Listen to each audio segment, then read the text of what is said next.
Tom B. What's up, Manzi? How you doing? I'm doing so well. The weather is so good. I literally was like canceling Yeah, meetings earlier today just so I could sit outside and have a sandwich and chill. that's awesome. It was great. No more feet of snow on your property? There's like just a couple of little mounds that the sun hasn't quite hit yet, and they are Nice. saying there's going to be one more snowstorm at some point, but I'm gonna say it's all fucking bullshit. Hey, Praying for hail. Hey, appreciate you. Appreciate you. No takers. Cool. How are you doing, man? What's happening on your side? Busy. Yeah. Busy. Yeah. Does this time of year get crazy? When does it go crazy for you guys? This is about it. March 1st is season kickoff type of feel. We run our big sales competition through March. That's what the March Madness thing is? Yeah. I just figured that was more of like a fun thing, but it's also like things are kicking off. It's kind of like getting you going for the season. Yeah, that makes sense.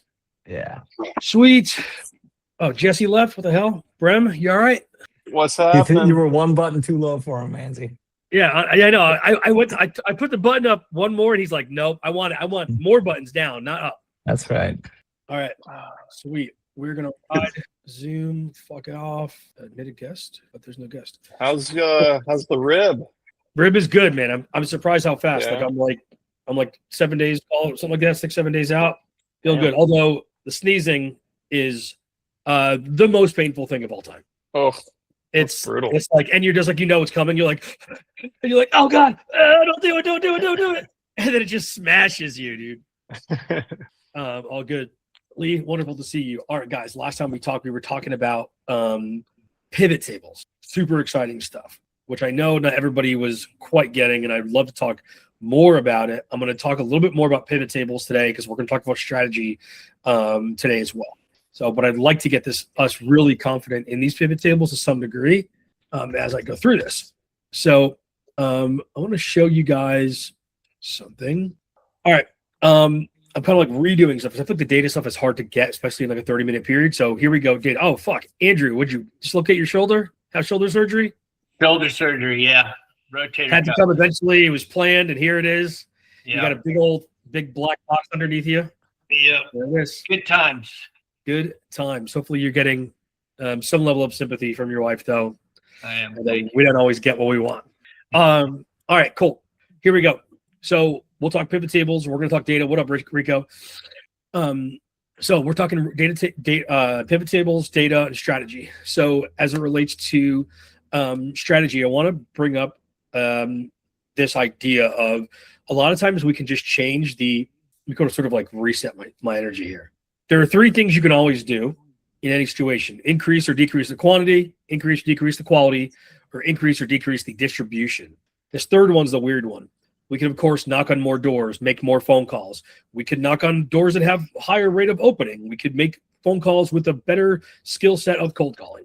But we can also change distribution. And this is typically where people can make massive change in the organization without having to spend any money.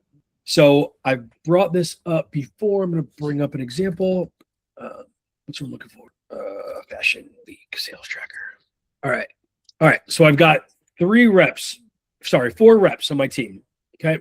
4 reps on my team. And I have this 100 score. 100 score. Can anybody remind the group what 100 score is? If you were given 100 opportunities, what would be the revenue generated? Exactly. Which is calculated with 100 times your win rate times your deal size. So here I've got, this is showing the win rate. So Adam has the highest win rate. This is the deal size. Pat has the highest deal size, but Adam overall is better than Pat because Adam's win rate is 11. So, 100 times 11% would be 11 people. 11 people times $5,000 is whatever, 50 grand. Whereas Pat, 100 people, he only closes 6. He does close them significantly more, but it ends up only coming out to $35,000. Okay. Yeah, cool. Construction workers behind me are playing classical music, which is new. And he's smoking a cigar instead of a cig, which is weird, but I kind of dig it. All right, cool. So here's how much money we make if I put the meetings evenly.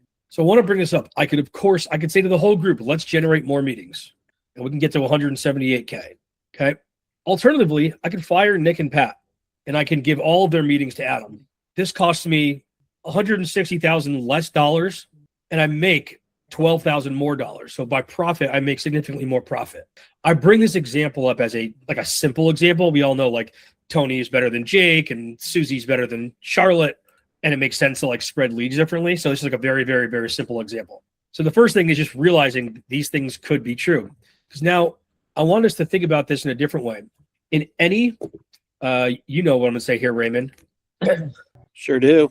These are the 5 things that we can change. We can change the source of leads that we get. We do inbound, let's do outbound. We do West Coast, let's grab East Coast. We could change the products. Hey, we're going to bundle these products together. We're going to add a new product. We're going to separate products out. We could increase the price, decrease the price. We could say, hey, we're going to go to a new market. We're going to start doing California. We've never been in California before. And we could move deals around for different reps. Okay.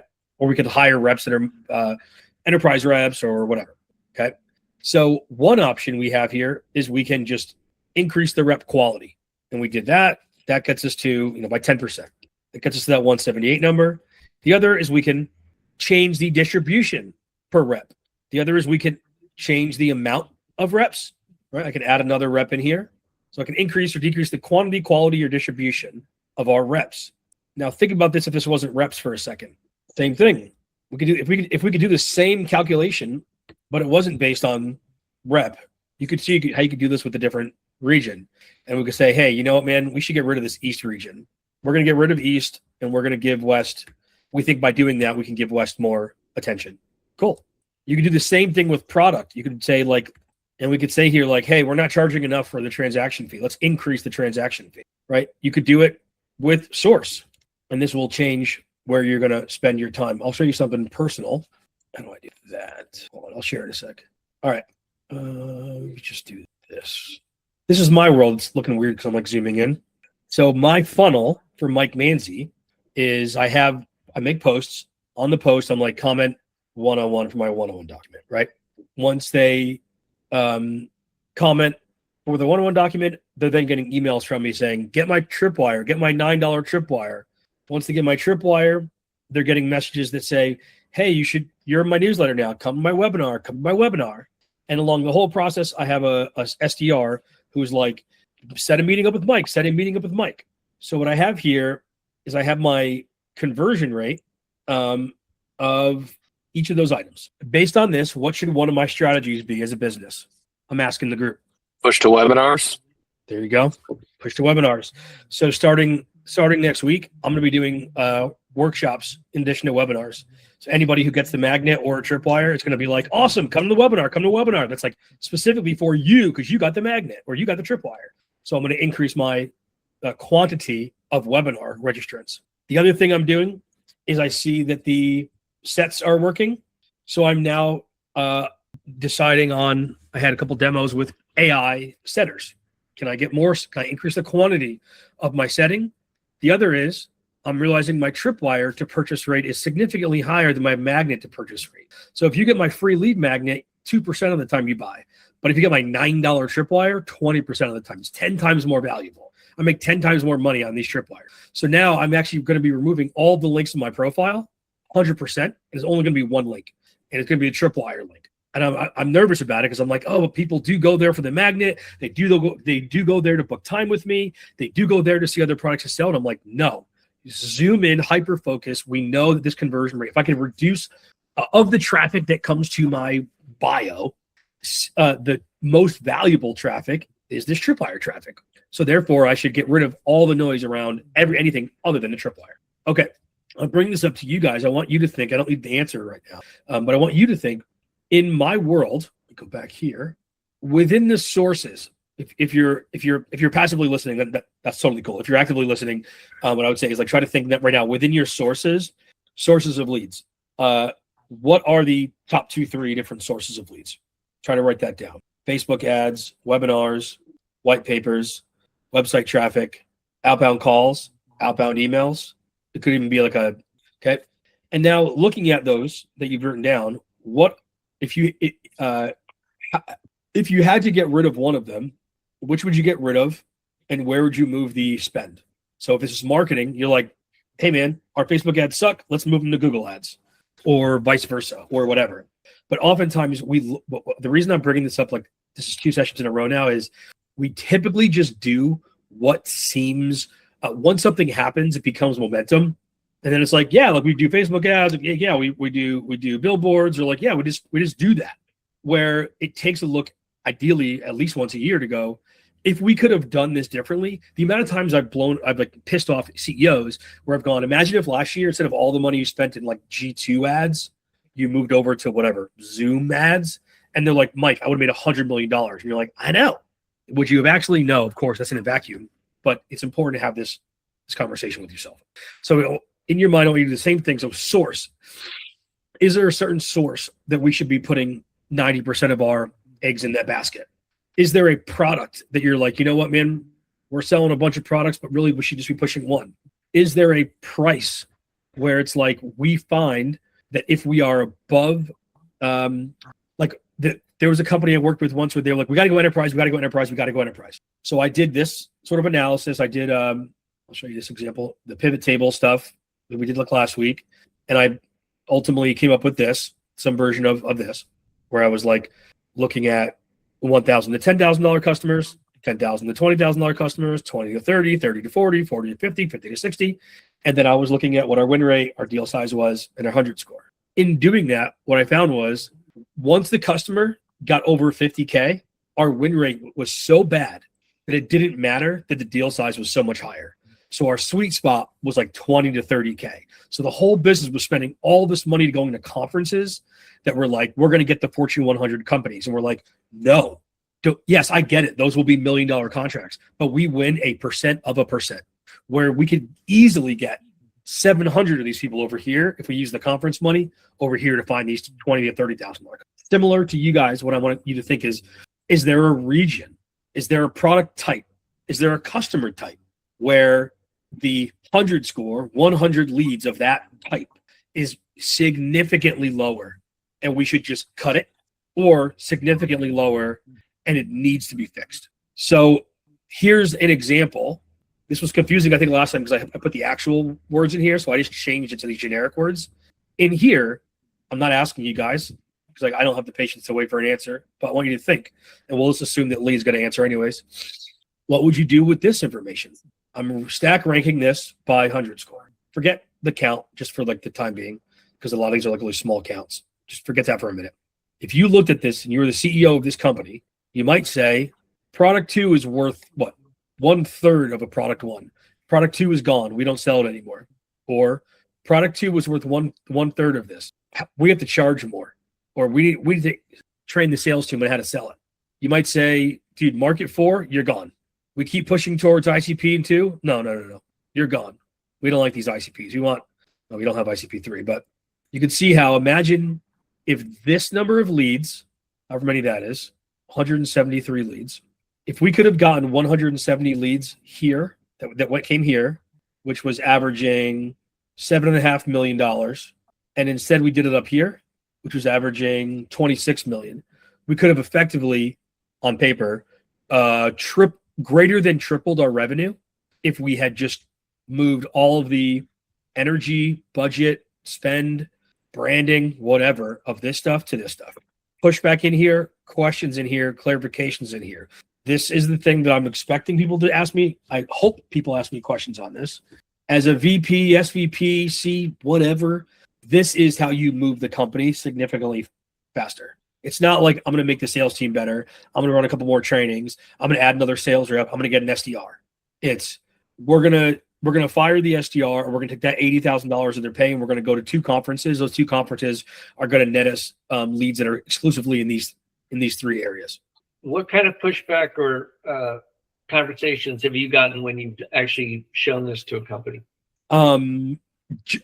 Typically more clarifications. The only pushback ends up being like tactical. So they'll be like, hey, Mike, this only has 3 people. And I'm like, yes, you're right. We shouldn't make that change based on 3. But otherwise, no, this is typically the most eye-opening thing I do for CEOs is they go, oh, I had no fucking idea that these things over here that I thought were like going to be like our future are really so far in the past. We either need to quadruple down on them to make it actually work, or we need to cut ties. Because right now we're kind of going middle of the road with stuff down here. So no, typically don't get any pushback on this. Just clarification. Tommy.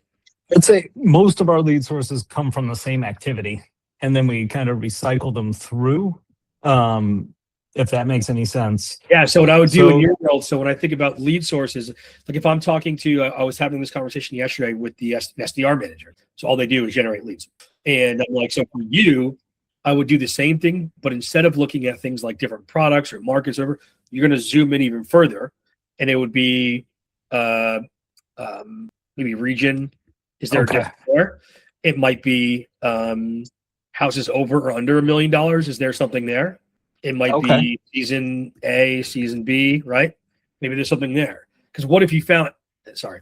So there are things within there, whether it's a first meeting or a follow back up. Days since storm could be one, right? And then if you want to get really fancy when you have time, because we all have so much time, you combine these things. So imagine. So right now I'm just looking at like whatever. I'm looking at product one, right? I could do this pivot table even deeper and be like, show me the number of leads, the number of customers, and the amount on customers that fit the following criteria: product one and source one and market two, product one and source two and market one, product one and source three and market one. And there, with this many variables, there could be like 60, 70. Yeah. Well, you got me on the territory ones. One thing we're trying to do is identify, because we have less reps, Yeah. which territories should we be working in? Right now, it's kind of a mental exercise, but this could put numbers to that mental exercise. Yeah. So Where you can go, this territory has X approval rating, this territory gets this average revenue, and then you could compare territory to territory, if I'm hearing you correctly, to identify what would be our best territory. Exactly. So what I would look at for you guys would be the I'd probably look at whatever you call it, VV, like basically door knocks. Mhm. Instead of a win rate, I would do like door knock to closed one rate and average deal size of closed ones. That way I could Okay. be like, okay, in this market, there are a total of 10,000 doors. The total addressable market is $1 billion. However, multiplying, like if let me put it this way, there's 10,000 doors in this market, and the 100 door number, door knocks to revenue, 100 times door knocks times revenue, is $100. In this market, there's 400,000 doors, but our door knock, the 100 door knock number is only $50. In that world, it's like I'm half as good at generating revenue per door. In market A, I generate $100. Sorry, every 100 doors generates $100. In market B, every 100 doors only returns $50. So in one world, you would say, let's go to market A. Hey, we're going to make more per rep. However, if in market B there's 10 million doors, you're like, I don't really care that we're half as good at it. There's 1,000 times the size of people out there. So fuck it. Let's just be half as good at it 10,000 more times, and we're going to have a ton more business there too. So there's two ways to look at it. One would just be strictly 100 score, and the other is including the volume. Are you picking up what I'm putting down though? Because I feel like I got kind of. I'm getting a better context of what the pivot table could be used for this time. Sometimes it takes me a minute. That's why I'm doing it twice. still 'Cause, don't. like, this stuff is Thank you. hard to get. Yeah. But it's probably Last time I was like, it sounds interesting, but I, quite frankly, didn't see the application. I don't know that if you turned me loose to do this project right now, I'd be able to. Like, Cool. if that makes sense. Just It does make full sense. disclosure. That's super Yeah. honest and true. So for anybody here in this meeting, by the way, and I just did this with who the fuck did I do? I don't forget what I did with. If you can get a list of all deals that were opened, or if you want to start with door knocks, like all door knocks made, but like all deals open, all door knocks made, whatever you believe sort of step one is. And then you can give me a column that shows if it was closed one or not. So kind of doors to jobs in our So if you could show me like we knocked on 10, here's all the doors that we knocked on, and here's there's an X in the column if they ended up purchasing. Mhm. That's all we need to get started. That will give us company-wide 100 score. Okay. The next level is that exact same thing, but then you just tell the export, whatever you're exporting it from, CRM, whatever the fuck it is. Market or Yeah, whatever. city or The the different columns you would care about. So for the columns, think of the columns are these variables. So let me show you. So like this guy, he sent me this. It was like here. This says the company names, but I don't want to show it to you. So like Okay. here's all the deals that were opened, and he could have just sent me this. Deals opened, and this one says like closed one, yes or no. This would give me the total count of deals opened, total count of deals closed. Oh, sorry, and one other field I need, amount. Deal name, if it was won or lost, and how much it was for. That gives me my 100 score. Now, any column that you add can become a variable that you can consider. So, for example, let's make some easier names. If I had region, rep, product, now I can do 100 score by region, 100 score by rep, 100 score by product. So any variable that you think might have an impact, you don't even know. You don't have to know. The idea is you're guessing. So it could be region, could be number of dials. What did I do? The stakeholder that drove the idea of this, the issue the stakeholders had, what plan they were on, how many contacts were under that opportunity in Salesforce, how many activities were under that opportunity in Salesforce, what type of deal. These are all things I was like, yeah, they're probably related somehow. I have no fucking idea. But see, you just pick different columns that are different fields that you think might impact your win rate or your deals. Once I do that, then I'm able to see, I change the names of these, obviously, fucking dick. I changed the names of these like product, source, or whatever. But originally what it said here was like driven from X, driven from Y, product type 1, right? And in doing that, I could then see how all those variables that I thought, I don't know, maybe they have something that interacts, some correlation. And I can actually compare them and see, hey, what the hell is happening here and what the hell is happening here. Okay. So What's the AR? Was it PC? ARPC, average revenue per customer. Okay, You guys probably have the same, whatever. whatever. Yeah, I got you. All the different version of it. So my push to you is there's typically two types of these reports I do. So I do like 100 score for revenue, and I usually do like 100 score for lead gen. So I might be like 100 door knocks turns into how many meetings. And I would be looking at different sources or whatever. Like my SDR manager, I'm like, you should be looking at like emails versus calls or campaigns that you ran versus other campaigns you ran, and how many activities you had to do. 100 activities, whatever the activity is, resulted in a meeting. And for the revenue side, it's 100 deals created times your win rate times your deal size. So my push to you right now, though, would be, what do I think are the top 6, 7 variables, fields, column headers that I think I would like to see how the 100 score differs from? And then if you can write that down and send me a fucking export of all your shit, or you can't send it to me and you want to just set up a meeting with me, I would love nothing more than to run pivot tables with you to identify where these 100 scores might be in your business. But if you can do it yourself, sick. You guys all win $1,000. Cool? I just lost $1,000. I feel like, but I can get there. Sweet. Hit me up for any of this stuff. All right, boys and girls, I'll check you later. Love you all. See ya. Hey, Rich, can you shoot me a call?